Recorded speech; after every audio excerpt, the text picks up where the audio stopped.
वालेकुम। आज हम पढ़ने जा रहे हैं कंज्यूमर बिहेवियर, जिसे सार्फिन का रवैया भी कहा जाता है।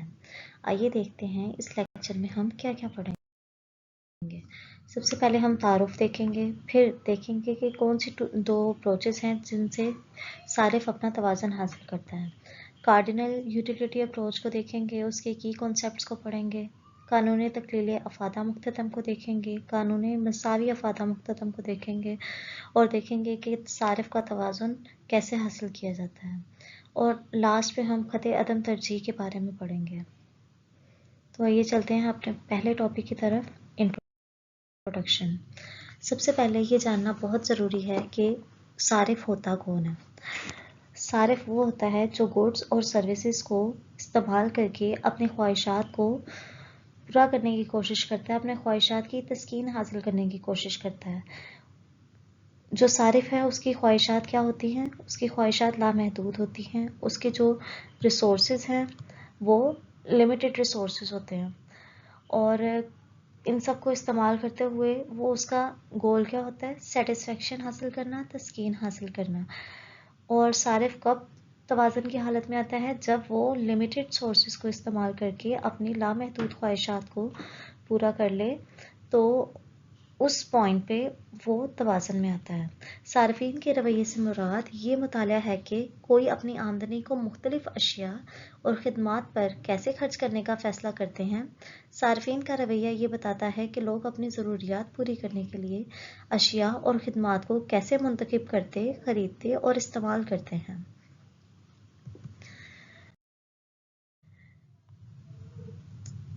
कंज्यूमर बिहेवियर में कुछ हम टर्मिनोलॉजीज इस्तेमाल करते हैं। सबसे पहले देखते हैं वैल्यू, जिसे हम उर्दू में कदर कहते हैं। कदर क्या होती है?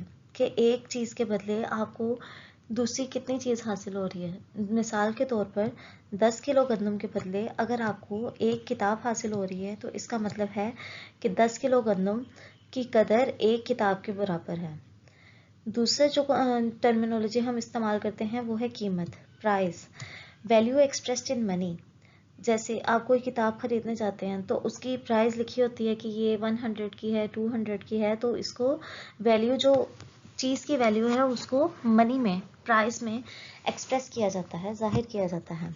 नेक्स्ट है हमारे पास वेल्थ। वेल्थ क्या होती है? Material goods with utility, scarcity, transferability and price. जो मटेरियल गुड्स होते हैं उसमें, जिसमें अफादा हो, जिसमें कामयाबी हो, जिसको आप एक दूसरे को मुंतकिल कर सकें और जिसकी कीमत हो, तो वो आपकी क्या है? दौलत है। कंजम्पशन क्या है? Direct use of commodity service for satisfaction, मतलब तस्कीन हासिल करने के लिए किसी चीज़ का डायरेक्ट इस्तेमाल। तो इस स्लाइड में हमने पढ़ा कि कदर क्या होती है, कीमत किसे कहते हैं, दौलत क्या होती है और कंजम्पशन सर्व करना क्या होता है। आगे हम देखते हैं two approaches of consumer equilibrium.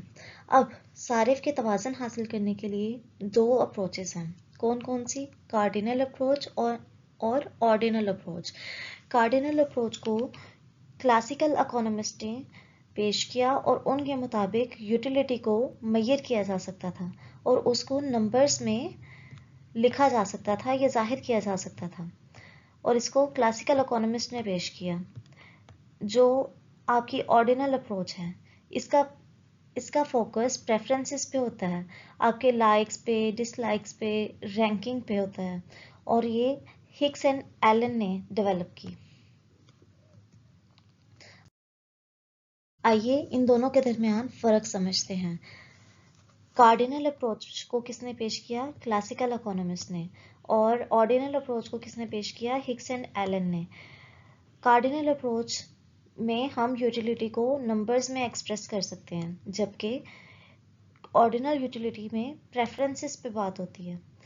Cardinal utility को हम नाप सकते हैं और ऑर्डिनल यूटिलिटी रैंकेबल होती है, मतलब फर्स्ट रैंक, सेकंड रैंक, इस तरह।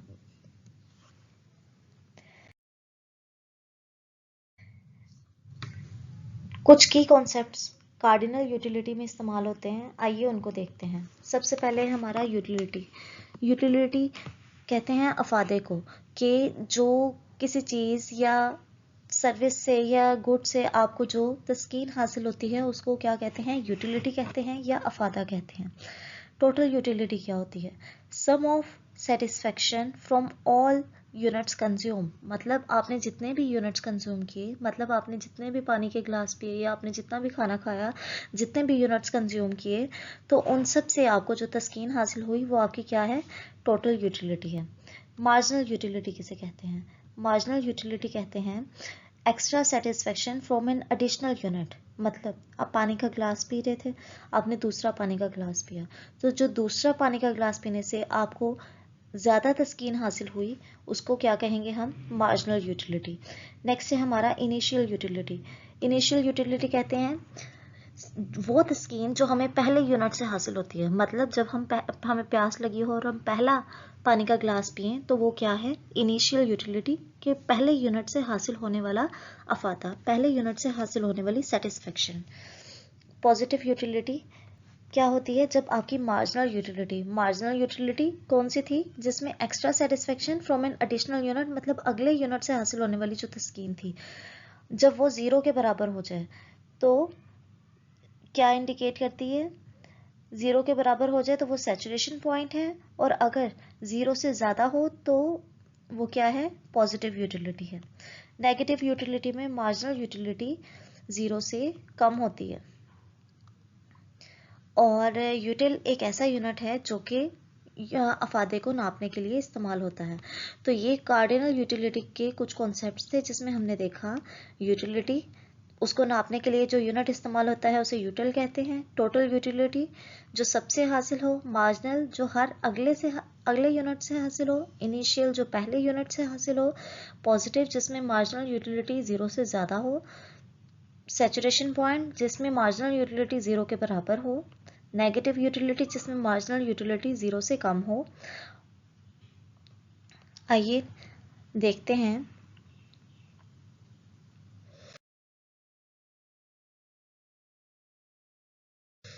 यूटिलिटी क्या है, satisfaction from consuming a good और service. Total utility sum of all satisfaction from all units consumed, और इसका हम क्या फॉर्मूला यूज करते हैं, total utility equal sum of marginal utility. Marginal utility क्या है, extra satisfaction from an additional unit, इसका क्या फॉर्मूला है, marginal utility equal change in total utility over change in Q, और इसको पढ़ते हैं mu equal delta T U over delta Q. Initial utility satisfaction from the first unit. Positive utility marginal utility greater than zero, saturation point marginal utility equal to 0, negative utility marginal utility less than 0, unit of measurement of utility।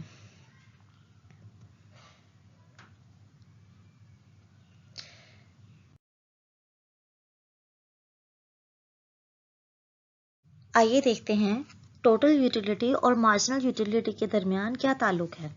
यहाँ हमने एक table लिया है जिसमें हमने quantity को जाहिर किया, Q quantity, TU total utility, कुल अफादा MU मुख्ततम अफादा, और Q मिकदार को कहते हैं। तो हमने मिकदार 1 से 7 तक ले ली। टोटल यूटिलिटी हमारे पास क्या थी, टोटल यूटिलिटी हमने देखा कि टोटल यूटिलिटी क्या है, सबको जो सम करके हमारे पास वैल्यू है वो टोटल यूटिलिटी है। तो 10 थी पहले, उसके बाद इसमें इजाफा हुआ 18 हो गई, फिर इजाफा हुआ 24 हो गई, फिर एक यूनिट ऐसा आया 28 हो गई, फिर 30 हो गई, फिर 30 पे आके रुक गई और उसके बाद 28 पे गई। ये इसका अंदाज़ा आप इससे लगा लें कि एक पानी का ग्लास है, आपको सख्त प्यास लगी है, आपने पानी पीना है, आपने पहला ग्लास पिया, आपको बहुत ज़्यादा सेटिस्फेक्शन मिली, बहुत ज़्यादा अफादा मिला। दूसरा पिया, आपको उससे कम अफादा हुआ, फिर उससे उससे सेटिस्फेक्शन उससे कम हुई, और ये सेटिस्फेक्शन कम होती गई, और एक पॉइंट ऐसा आया जिस पे आपको बिल्कुल भी सेटिस्फेक्शन नहीं हुई, और उसके बाद अगर आप ज़्यादा पानी पीते हैं तो वो आपकी सेटिस्फेक्शन गिरना शुरू हो जाती है। तो यही डिफरेंस को हम देखते हैं, 10 सेम रहेगा, उसके बाद 10 और 18 में कितना डिफरेंस है, 8, 18 और 24 में कितना डिफरेंस है, 6, 24 और 28 में 4, 28 और 30 में कितना डिफरेंस है, 2, 30 और 30 में कितना डिफरेंस है, 0, और 30 और 28 में कितना डिफरेंस है, -2 का। आइए इसको एक ग्राफ की मदद से देखते हैं। ये देखें, ये जो ब्लू वाला है ये आपका टोटल यूटिलिटी कर्व है और ये दूसरा आपका मार्जिनल यूटिलिटी कर्व है।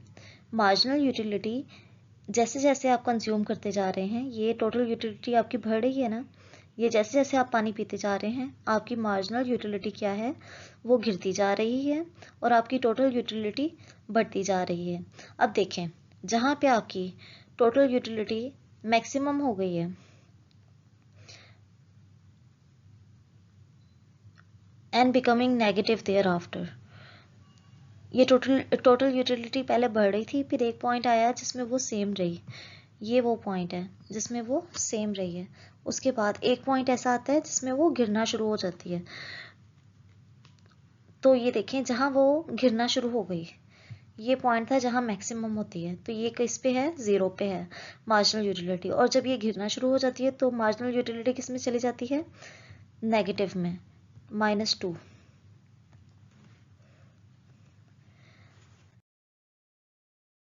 Balancing utility changes for consumer satisfaction. Marginal utility और टोटल यूटिलिटी में क्या डिफरेंस है, जब मार्जिनल यूटिलिटी गिरती है तो टोटल यूटिलिटी बढ़ जाती है। मार्जिनल यूटिलिटी 0 के बराबर हो तो टोटल यूटिलिटी मैक्सिमम होती है।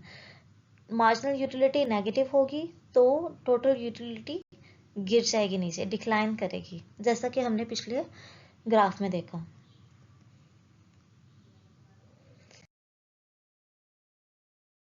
अब हम एक नया टॉपिक स्टार्ट करने जा रहे हैं, law of diminishing marginal utility, कानूनी तकलीले अफादा मुख्ततम। आइए पहले समझते हैं कानूनी तकलीले अफादा मुख्ततम होता क्या है। जैसे जैसे कोई सारिफ किसी शय की जायद मिकदार इस्तेमाल करता है, हर इजाफी यूनिट से हासिल होने वाली तस्कीन कम हो जाती है। The additional utility which a person derives from an increase of his stock of a thing diminishing with every increase in the stock of that he already has. इसको आसान लफ्जों में कैसे करेंगे, other things remaining same, as a person consumes successive unit of a commodity, the marginal utility diminishes constantly.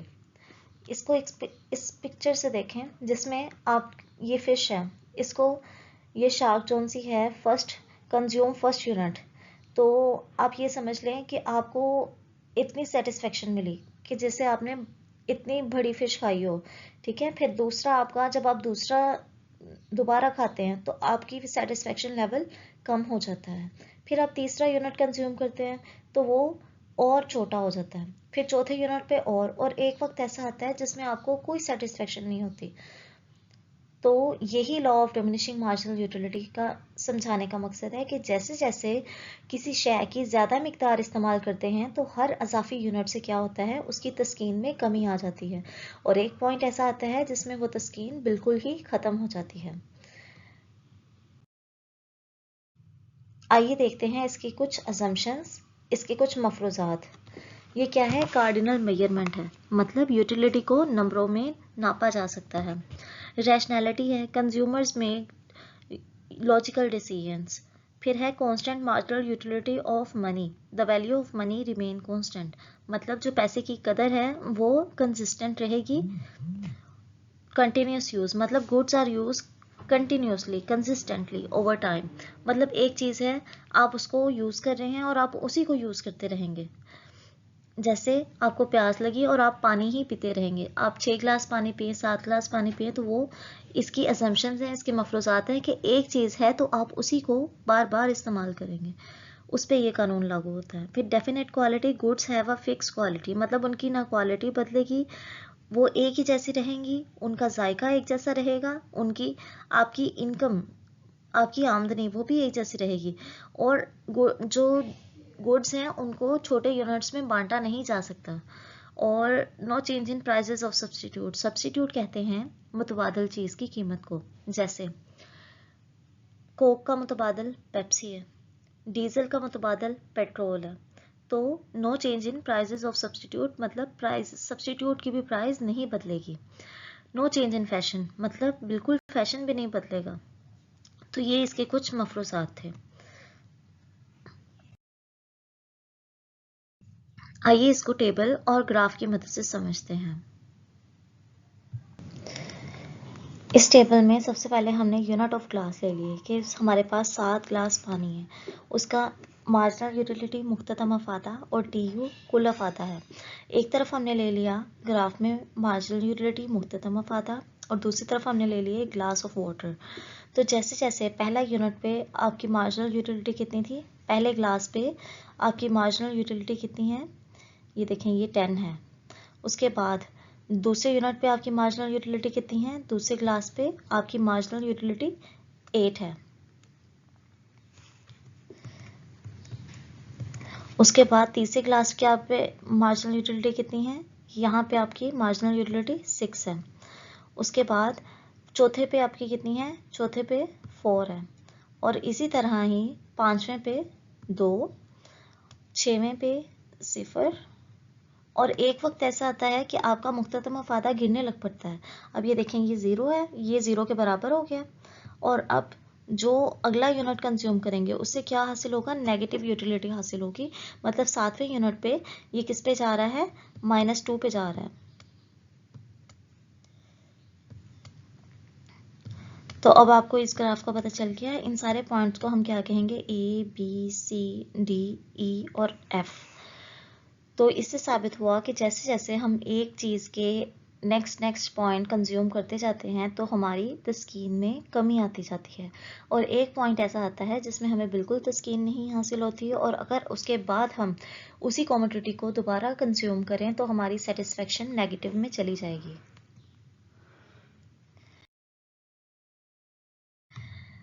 आगे हम देखते हैं इसकी लिमिटेशंस। लिमिटेशंस कहते हैं हदूद को कि कब ये कानून लागू नहीं होता। रेयर कलेक्शंस में, रेयर कलेक्शंस में कौन सी चीज़ें आ जाती हैं, कॉइन, स्टैम्प। जैसे कि हमने पीछे उसकी मफरूजात, उसकी असम्पशन में पढ़ा कि चीज़ें सेम रहेंगी, होमोजेनिटी होगी, उनमें कोई तब्दीली नहीं आएगी। तो इधर रेयर कलेक्शन आ जाए तो फिर सेटिस्फेक्शन बढ़ जाती है, उन चीज़ों की तरफ ज़्यादा हो जाती है, तो ये तब ये कानून लागू नहीं होता। नॉलेज, आर्ट और इनोवेशन, जब क्रिएटिव सेटिस्फेक्शन इंक्रीज हो जाए तब भी ये कानून लागू नहीं होता। प्रेशियस गुड पे भी ये कानून लागू नहीं होता। हिस्टोरिकल थिंग्स पे भी नहीं लागू होता। नारकोटिक्स पे भी नहीं, नारकोटिक्स और एडिक्टिव सब्सटेंसेस पे भी नहीं अलाउ होता, अप्लाई होता। और डेकोरेशन गुड्स पे भी नहीं होता। और फैशन आइटम्स, जैसा कि हमने असम्पशंस में पढ़ा कि फैशन नहीं बदलेगा, अगर फैशन बदल गया तो ये कानून लागू नहीं होगा।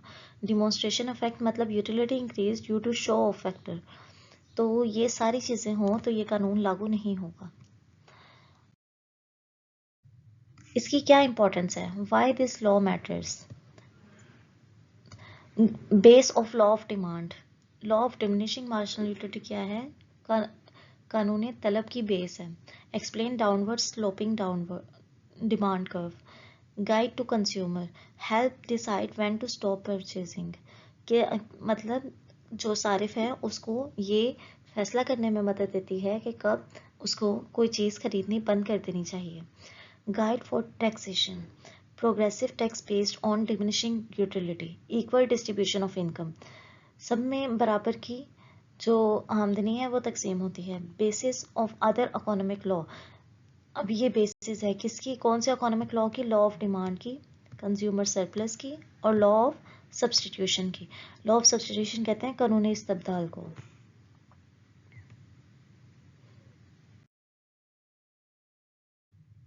पहले हमने पढ़ा कानूनी तकलील अफादा मुख्ततम, उसके पहले हमने मफरूजात देखे, उसके ग्राफ और टेबल की मदद से समझा, उसकी कुछ हदूद देखी और उसकी इम्पोर्टेंस देखी। अब नेक्स्ट कानून है हमारे पास कानूनी मसावी अफादा मुख्ततम, law of equi marginal utility. इसको क्या कहते हैं, कानूनी इस्तबदाल भी कहते हैं, कानूनी इंतहाई तस्कीन भी कहा जाता है, गोसन सेकंड लॉ भी कहा जाता है। इसकी तारीफ देखते हैं। अगर किसी शख्स के पास कोई ऐसी शय हो जिसे एक से ज़ायद कामों में इस तरह इस्तेमाल किया जा सकता हो तो इस शय को इन कामों में इस तरह इस्तेमाल किया जाएगा कि हर काम में हासिल शुदा अफादा मुख्ततम मसावी हो। To maximize satisfaction a consumer should allocate money income among different goods in such a way that last rupee spent on each good yield the same marginal utility.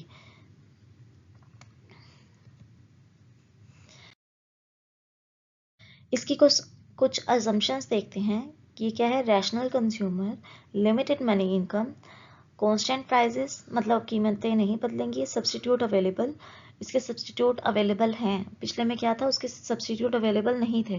Consumer aware of the market मतलब जो सारिफ है उसे market का पता है कि कौन सी चीज़ कहाँ पे कितने की मिल रही है.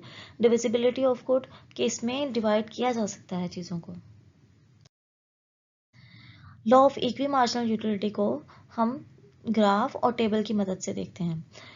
हमारे पास 5 यूनिट है. हमने इन 5 यूनिट को इस तरह खर्च करना है कि हमारे पास जो हम मसावी अफादा मुख्ततम है, वो जो अफादा है वो ज़्यादा से ज़्यादा हासिल हो, जो हमारी सेटिस्फेक्शन है वो ज़्यादा से ज़्यादा हासिल हो. यहाँ हमारे पास 2 यूनिट्स हैं, marginal utility of A, marginal utility of B. इसको आप कुछ भी समझ लें कि एक आपका पिज़्ज़ा है और दूसरा आपका बर्गर है, या अपने से कोई भी एग्जाम्पल आप लिख सकते हैं.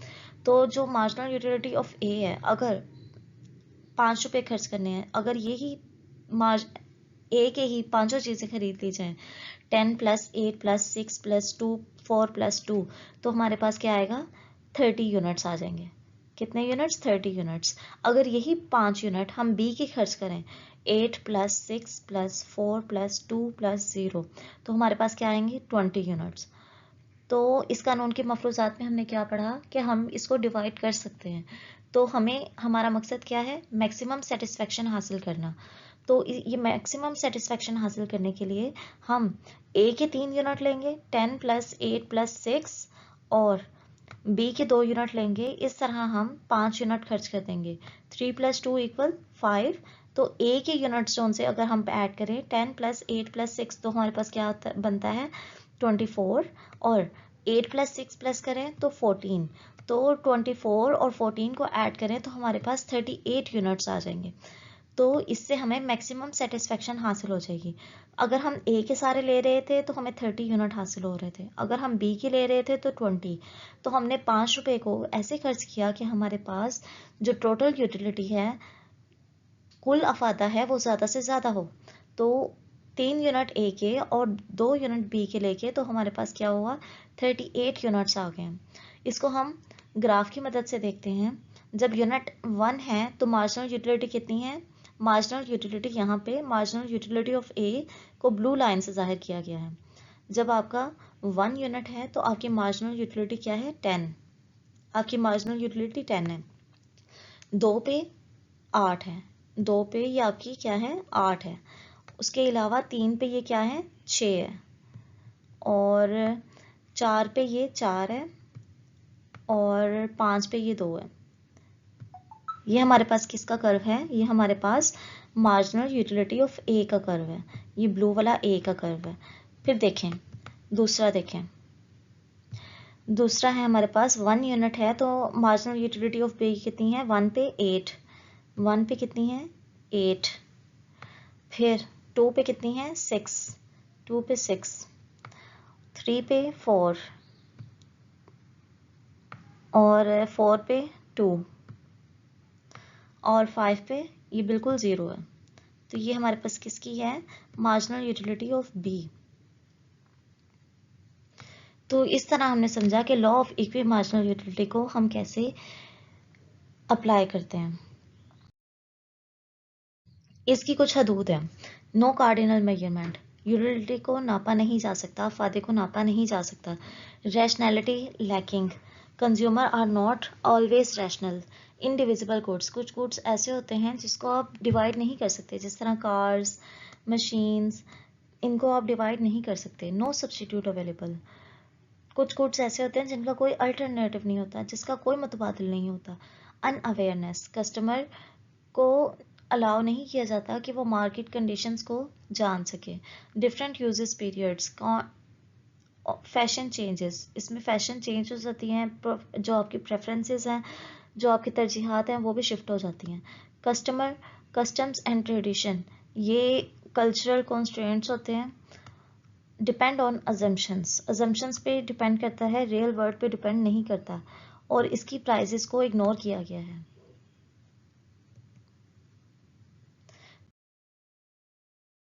Practical importance of equi-marginal utility.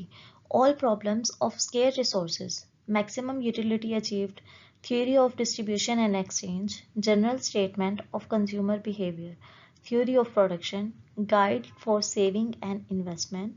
Allocation of work and leisure. Public finance, public expenditure, and public discrimination.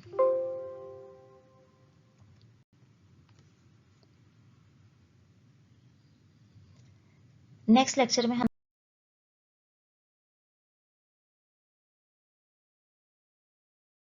तवाज़ुन उस वक्त होता है जब सारिफ अपने बजट के अंदर ज़्यादा से ज़्यादा तस्कीन हासिल करे। इसका क्या फार्मूला है?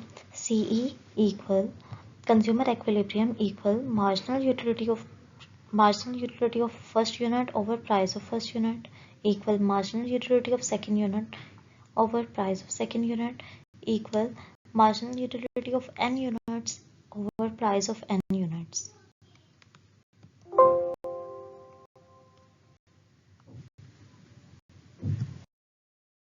कुछ मफरूजात होते हैं। रैशनल कंज्यूमर है, फिक्स्ड इनकम है कि मतलब आमदनी आपकी फिक्स रहेगी, कोई भी आप फिक्स कर सकते हैं, वो बदलेगी नहीं। इसमें 3 कमोडिटीज़ हम इस्तेमाल कर रहे हैं, मतलब 3 मुख्तलिफ अशिया इस्तेमाल कर रहे हैं जिनको हमने नाम दिया है ABC। Law of diminishing marginal utility apply होता है, मतलब कानूनी मुख्ततम अफादा इसमें अप्लाई होता है। कांस्टेंट प्राइसेस रहेंगे, मतलब अगर हम फर्ज कर लेते हैं कि ए की प्राइस 8 है, बी की 6 है और सी की 4 है, तो ये फिक्स हो जाएंगी, कांस्टेंट रहेंगी, फिर ये बदलेंगे नहीं। डिविजिबिलिटी के मतलब आप इसको तकसीम कर सकते हैं। कंज्यूमर एक्विलिब्रियम को न्यूमेरिकल एग्जांपल्स के जरिए समझते हैं। सबसे पहले इसकी देखें क्वांटिटी। ये क्वांटिटी जो मिकदार थी है हमने ले ली है 1 से 5 तक। Marginal utility of A, B और सी, हमारे पास 3 चीज़ें थी, ए, बी और सी, हमने सबका मुख्ततम अफादा ले लिया है। 24, 20, 16, 12, 8। इसी तरह 21, 18, 15, 12, 9, 16, 14, 12, 8, 2, 12, 10, 8। अब हमने देखना है कि हम कैसे एक्विलिब्रियम हासिल कर सकते हैं। तो पीछे हमने पढ़ा कि सारिफ के तवाज़ुन का क्या फार्मूला है? Marginal utility of A over price of A, marginal utility of B over price of B, marginal utility of C over price of C. ये हम प्राइसेस पहले ही कांस्टेंट एज्यूम कर चुके हैं। ए की प्राइस 8, बी की 6 और सी की 4। तो अगर हम इसको डिवाइड करते हैं तो हमारे पास क्या हासिल हो रहा है? 2। तीनों में हमारे पास क्या हासिल हो रहा है? 2। तो इससे साबित हुआ कि हमने अपना इक्विलिब्रियम अचीव कर लिया है।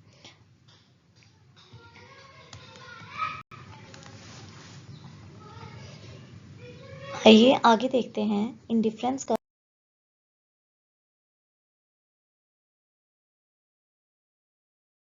Analysis introduction. कदे अदम तरजीह के बारे में जानते हैं, इसकी हिस्टोरिकल डेवलपमेंट के बारे में जानते हैं। 1881 में professor Edgeworth introduce the concept, later RGD Allen explain it. मतलब इंट्रोड्यूस किसने करवाया? 1881 में प्रोफेसर एजवर्थ ने इसका तारुफ करवाया।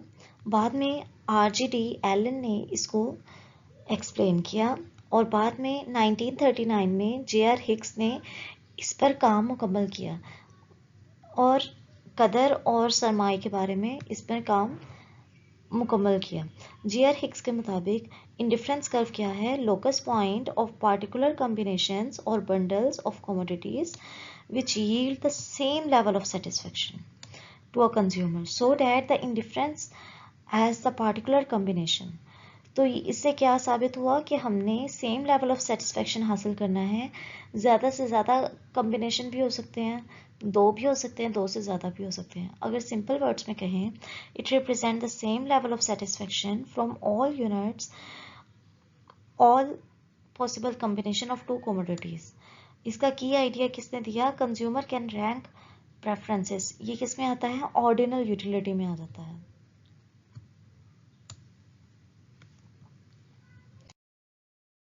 इंडिफरेंस कर्व को स्केजुअल और डायग्राम की मदद से समझते हैं।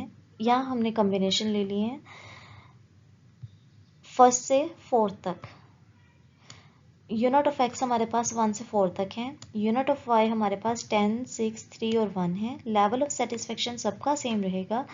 और MRS marginal rate of substitution हमारे पास फर्स्ट कांस्टेंट है, देन 1:4, 1:3 और 1:2 है।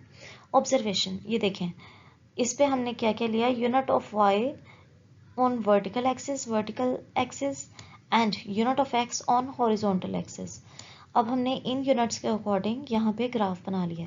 जब आपका यूनिट 1 है तो यूनिट 1 है एक्स एक्सिस पर, तो आपकी जो यूनिट ऑफ वाई किस पे है, 10 पे है। यूनिट ऑफ वाई 10 पे है जब आपका एक्स पे 1 है। फिर जब आपका एक्स 2 पे है तो आपका यूनिट ऑफ वाई 6 पर है। और जब आपका 3 पर है एक्स एक्सिस तो आपका वाई 3 पर है और 4 पे 1 पे है। तो हमने इसको, इन दोनों ग्राफ को, यूनिट ऑफ एक्स को और यूनिट ऑफ वाई को टेबल में एक्सप्लेन कर दिया। आइए कुछ ऑब्जर्वेशंस देखते हैं। To get 1 more unit of X consumer sacrifices Y, कि मतलब यहाँ देखें, अगर एक्स का एक और यूनिट लेना है, फर्स्ट 1 यूनिट है ना, अगर वो चाहता है कि एक्स का एक और यूनिट ले तो उसको क्या करना पड़ता है, वाई का एक यूनिट सेक्रीफाइस करना पड़ता है। वाई का एक यूनिट क्या कर रहा है, सेक्रीफाइस कर रहा है। एक्स आगे सेक्रीफाइस डिक्रीजेस 4 to 3। अब ये 4 से किस पे हो गया, 4 से 3 to unit of Y. This shows diminishing marginal rate of substitution. अब ये देखें पॉइंट, पहला ए पॉइंट हमारे पास वो किस पे है, जिस पे हमारा एक्स एक्सिस हमारे पास कितना है 1 और वाई एक्सिस कितना है 10। बी पॉइंट हमारा किस पे है, जिस पे आपका एक्स एक्सिस 2 पे है और आपका वाई एक्सिस 6 पे है। सी आपका कहाँ पे है, जहाँ आपका एक्स एक्सिस 3 पर है और वाई एक्सिस भी 3 पर है। आगे आपका डी पॉइंट किस पे है, एक्स एक्सिस 4 पे है और वाई एक्सिस आपका 1 पे है। तो इस तरह हमने इसके पॉइंट्स बना लिए। Curve IC connects all points. तो इससे क्या साबित हुआ कि कर्व IC जो सा हमारे पास IC कर्व है, ये क्या करता है, तमाम पॉइंट्स को आपस में मिला देता है। Negative slope from left to right, इसकी कौन सी स्लोप है, इसकी नेगेटिव स्लोप है। नेगेटिव स्लोप ये लेफ्ट साइड से राइट की तरफ आ रहा है, मतलब लेफ्ट से किसकी तरफ जा रहा है, राइट की तरफ, हमेशा लेफ्ट से राइट की तरफ जाता है। फिर negative slope from left to right convex to origin, ये कन्वेक्स टू ओरिजिन है, ये शेप है ना इसकी ऐसे, तो इसका क्या मतलब होता है, convex to origin. Marginal rate of substitution, the quantity of commodity X which would just compensate the consumer for the loss of marginal unit of Y commodity। तो marginal rate of substitution का क्या formula है, perpendicular over base।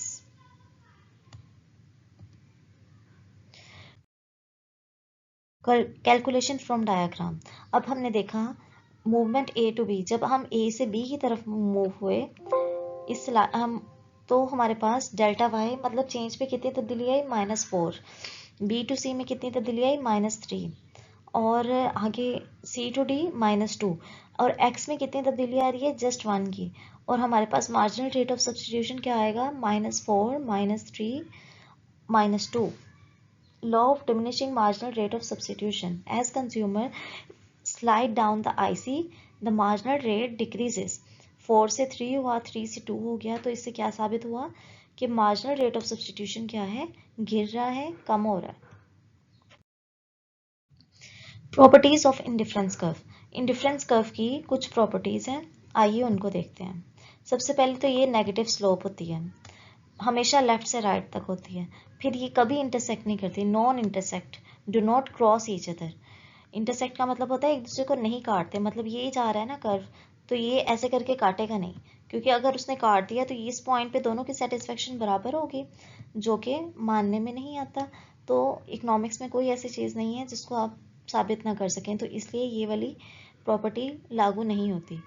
Non intersecting का मतलब है do not cross, तो ये हमेशा ऐसे सेटिस्फेक्शन ज़्यादा होगी, कभी भी एक दूसरे को इंटरसेक्ट नहीं करेंगे। दूसरा है नेगेटिवली स्लोप, कि हमेशा ये लेफ्ट से राइट की तरफ नेगेटिव स्लोप ही होगा। Convex to origin bends inward, मतलब ये अंदर को बेंड होगा। ये देखें, ये अंदर को बेंड हो रहा है ना, तो इसको क्या कहेंगे? Convex to the origin. फिर higher IC curve represent higher satisfaction, मतलब इंडिफरेंस मैप में, ये एक इंडिफरेंस मैप आप समझ लें, इसमें जितना जितना जिस तरह ये ऊपर जाता जा रहा है, इसका सेटिस्फेक्शन लेवल ज़्यादा होता जा रहा है।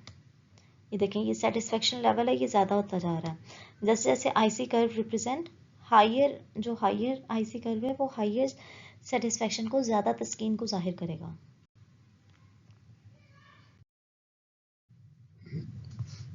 Key takeaways. An indifference curve shows a combination of two codes in various quantities that provide equal satisfaction. क्या है इंडिफरेंस कर्व में? क्या होता है? बराबर की तस्कीन हासिल होती है। कंज्यूमर हैज़ इक्वल प्रेफरेंसेस, जितने भी कॉम्बिनेशन हो उसकी प्रेफरेंसेस सबके लिए बराबर होती हैं। ये क्या है? कन्वेक्स टू द ओरिजिन होता है। इसमें no indifference curve ever intersect, मतलब नो इंटरसेक्ट, डोंट इंटरसेक्ट। फिर आगे, economist have adopt the principle of indifference curve in the study of welfare economics. Indifference curve को किस में हम इस्तेमाल करते हैं? वेलफेयर इकोनॉमिक्स में। इसका क्या फॉर्मूला है? UTC equal TY equal C, ये इसका फॉर्मूला है। इसमें C हमारे पास क्या है? यूटिलिटी लेवल है। C हमारे पास क्या है? यूटिलिटी लेवल है, जो कि कर्व पे अचीव हुआ है। फिर उसके बाद कांस्टेंट क्या है? TY कांस्टेंट है। वो क्या है? क्वांटिटीज हैं दो गुड्स की। प्रॉपर्टीज को देखते हैं। इसकी क्या प्रॉपर्टीज हैं? हमेशा ये डाउनवर्ड स्लोपिंग होता है, कन्वेक्स टू द ओरिजिन होता है, इसकी हायर लेवल होते हैं, हायर जो जिसका कर्व हायर होगा उसकी सेटिस्फेक्शन हायर होगी। Various indifference curve never cross और ओवरलैप, कि मतलब कभी भी ओवरलैप नहीं करते, कभी भी वो इंटरसेक्ट नहीं करते।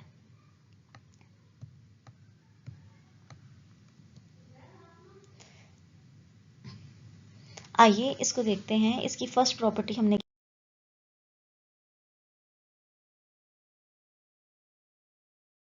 क्या पढ़ी? नेगेटिव स्लोप, कि मतलब वो नेगेटिव स्लोप होता है फ्रॉम लेफ्ट टू राइट, ये लेफ्ट से राइट की तरफ आ रहा है। ये देखें, हमारे पास दो चीज़ें हैं, एक cup of coffee per week, के मतलब एक वीक में जितनी हम कॉफ़ी पीते हैं, और number of pizzas per week, मतलब जितने हम पिज़्ज़ाज खाते हैं। अब ये देखें, अगर यहाँ पे हम कर्व बनाएं तो इस पे आपकी एक कॉफ़ी होगी, और हो सकता है कि कोई भी एक पिज़्ज़ा हो जाए या कम हो। फिर यहाँ पे क्या होगा? 2 पे इधर 1 पिज़्ज़ा होगा और 2 कॉफ़ीज़ होंगी, तो ये कम है। तो अगर आप यहाँ पे इस पॉइंट पे जहाँ क्रॉस लिखा हुआ है यहाँ पे देखते हैं, तो यहाँ पे इसको कितने, जो कंज्यूमर है उसको कितनी कॉफ़ीज़ मिल रही हैं? 4 कॉफ़ीज़ मिल रही हैं, और उसको 1 पिज़्ज़ा मिल रहा है। तो उसकी सेटिस्फेक्शन लेवल क्या होगा? जिसमें उसको कुछ नहीं मिल रहा उस पर ज़्यादा होगी या इस पे ज़्यादा होगी? जिस पे उसको ज़्यादा चीज़ें मिल रही हैं उसकी तस्कीन वहाँ पे ज़्यादा होगी। फिर आगे देखें, अगर वो चाहता है कि उसको एक पिज़्ज़ा की बजाय 2 पिज़्ज़ा मिल जाए, तो वो इसको छोड़ के अपना y का 1 यूनिट सेक्रीफाइस करके आगे आएगा, तो उसको x के 2 यूनिट मिल जाएंगे और y का 1 कम हो जाएगा। अब पहले उसके पास 4 कॉफ़ीज़ थी और 1 पिज़्ज़ा था, अब यहाँ पे 2 कॉफ़ीज़ हो गई और 2 पिज़्ज़ा हो गए। अब आगे अगर वो चाहता है कि और उसको पिज़्ज़ाज मिलें, तो वो क्या करेगा? y के और यूनिट्स को, ये हमारे पास y है और ये हमारे पास x है, तो y की कॉफ़ी के और यूनिट्स को सेक्रीफाइस करेगा और ज़्यादा पिज़्ज़ाज हासिल कर लेगा। तो ये किस लिए करेगा? सेटिस्फेक्शन हासिल करने के लिए। तो इससे क्या हुई? कंज्यूमर को सेटिस्फेक्शन हासिल हुई, और इससे क्या साबित हुआ? इंडिफरेंस कर्व क्या है? नेगेटिव स्लोप होता है फ्रॉम लेफ्ट टू राइट। अब इसको हम साबित करते हैं।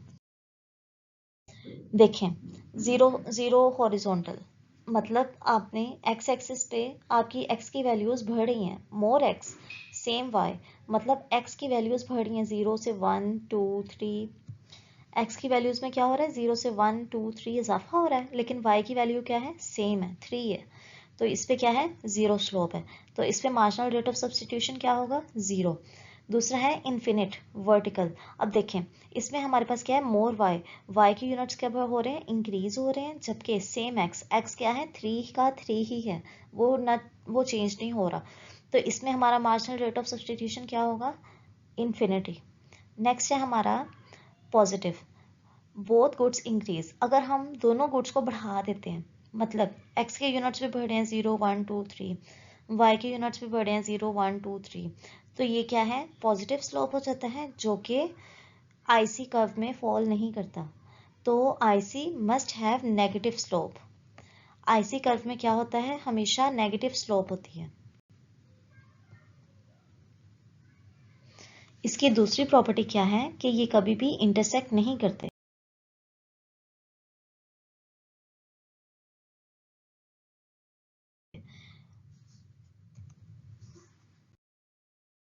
देखें, अगर पॉइंट ए जोन सा है IC1 पे और ये जो बी है IC2 है, अगर ये दोनों मिल जाते हैं और इस पॉइंट को हम नाम देते हैं C, तो इस पे क्या है, A C के बराबर हो गया और B भी C के बराबर हो गया। तो इसमें क्या हुआ, जो डिफरेंट सेटिस्फेक्शन थी वो दोनों सेम हो गई हैं, तो उसको कोई भी सेटिस्फेक्शन नहीं होगी। मतलब उसको क्या ज़रूरत है, अगर उसको पहले में ए में ही उसको सेटिस्फेक्शन मिल रही है तो उसको बी कर्व बनाने की ज़रूरत नहीं है।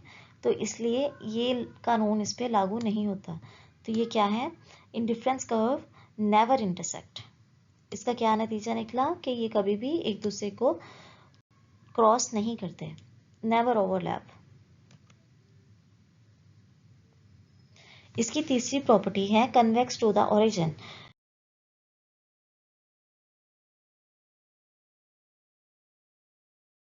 कन्वेक्स टू द ओरिजिन कहते हैं, देखें कि ये अंदर को बेंड हुआ हुआ है ना, ये देखें ये कर्व इस तरह है जिसमें अंदर को बेंड हुआ हुआ है।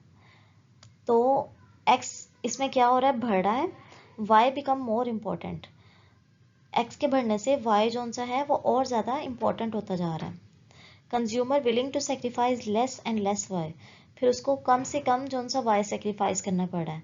तो मार्जिनल रेट ऑफ सब्सटीट्यूशन अगर कम होगी तो IC convex to the origin हो जाएगा। ठीक है, नेक्स्ट अब हम देखते हैं प्रूफ कि वो कन्वेक्स टू द ओरिजिन क्यों है। जैसे अदर शेप्स हैं, अगर हम उसको कनकेव क्यों नहीं है, पहले देखते हैं कि वो स्ट्रेट लाइन क्यों नहीं है, बाद में हम देखेंगे कनकेव क्यों नहीं है। देखें, स्ट्रेट लाइन में constant marginal rate of substitution होता है, इसलिए ये अनरियलिस्टिक है, इसका रियलिटी से कोई ताल्लुक नहीं है, क्योंकि वो फिर स्ट्रेट लाइन हो जाती है ना। अब देखें कनकेव क्यों होता है, कन्वेक्स हमारा क्या था, अंदर को बेंड करता था, और कनकेव किसे कहते हैं, जो बाहर को बेंड करे। और हमारा आईसी कर्व कनकेव नहीं होता, क्योंकि इसमें क्या है, आपका मार्जिनल रेट ऑफ सब्स्टिट्यूशन बढ़ रहा है, जो कि diminishing marginal rate of substitution के कानून के खिलाफ है। तो इसलिए ये दोनों शेप्स क्या हैं, स्ट्रेट लाइन भी और कनकेव भी दोनों रिजेक्टेड हैं।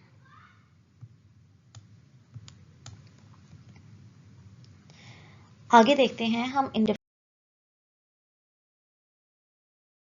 मैप। इंडिफरेंस मैप में इंडिफरेंस कर्व कहते किसे हैं, indifference curve shows different level of satisfaction. Indifference map में ये यहाँ देखें, यहाँ पे इसको ब्लैक वाली लाइन में सेटिस्फेक्शन मिल रही है, लेकिन जब इसने और यूनिट्स कंज्यूम किए तो उसको और ज़्यादा सेटिस्फेक्शन मिल रही है। फिर आगे जब उसने और ग्रीन वाली लाइन पे देखें और यूनिट्स, तो यहाँ कम पिज़्ज़ाज मिल रहे थे, यहाँ पे देखें ग्रीन में ज़्यादा पिज़्ज़ा मिल रहे हैं, ज़्यादा कॉफ़ीज़ मिल रही हैं, तो उसका जो सेटिस्फेक्शन लेवल है वो हाईएस्ट है। तो इसमें हर सेट में डिफरेंट जो है सेटिस्फेक्शन मिलती है, डिफरेंट तस्कीन मिलती है। इसके कुछ करैक्टरिस्टिक्स हैं, खसूसियात हैं कि आईसी का जो तीसरा है वो दूसरे से बड़ा है और दूसरा पहले से बड़ा है। किसमें, तस्कीन में, सेटिस्फेक्शन में। जो पॉइंट्स हायर होंगे, points on higher IC have more of both goods, जो हायर हैं उसमें ज़्यादा गुड्स हैं। Consumer prefers combination on higher IC, जिसमें उसको ज़्यादा पिज़्ज़ा ज़्यादा कॉफ़ी मिल रही है वो उसी को प्रेफर करेगा ना। फिर point C on IC preferred over B, और जो बी पे है वो ए के ऊपर प्रेफर किया जाता है। तो इस सारे लेक्चर में हमने क्या पढ़ा, कंज्यूमर का क्या गोल है, अपनी तस्कीन को ज़्यादा से ज़्यादा करना, जो महदूद आमदनी है उसमें रहते हुए। दो अप्रोचेस देखी, कार्डिनल अप्रोच जिसको आप मेजर कर सकते हैं, और ऑर्डिनल अप्रोच जो कि रैंकेबल होती है। फिर law of diminishing marginal utility देखी, जिसमें मोर कंजम्पशन होगी तो लेस एडिशनल सेटिस्फेक्शन होगी। मतलब जैसे जैसे आप अगला यूनिट लेते जाएंगे तो आपकी सेटिस्फेक्शन गिरती जाएगी। Law of equi marginal utility, उसमें हमने पढ़ा इक्वलाइज मार्जिनल यूटिलिटी, जितने मतलब हमने across goods marginal rate of marginal utility जोन सी है वो आपकी बराबर होनी चाहिए। कंज्यूमर एक्विलिब्रियम में हमने पढ़ा कि वो जितने भी आ जाएं, marginal utility of A over P A, marginal utility of B over P B equal किसके है, ये सी और ये एन तक ये चलता जाएगा। इंडिफरेंस कर्व में क्या हमने देखा, shows combination of giving equal satisfaction. Marginal rate of substitution क्या है, कंज्यूमर जिस पे substitute one good for another, मतलब एक चीज के बदले दूसरी चीज छोड़ दे तो वो क्या है, मार्जिनल रेट ऑफ सब्सटीट्यूशन है। प्रॉपर्टीज ऑफ आईसी हमने क्या पढ़ी कि ये नेगेटिव स्लोप होता है, कभी इंटरसेक्ट नहीं करता, कन्वेक्स होता है और हाइयर जितना हाइयर होगा उतना बेटर है। Okay, thank you.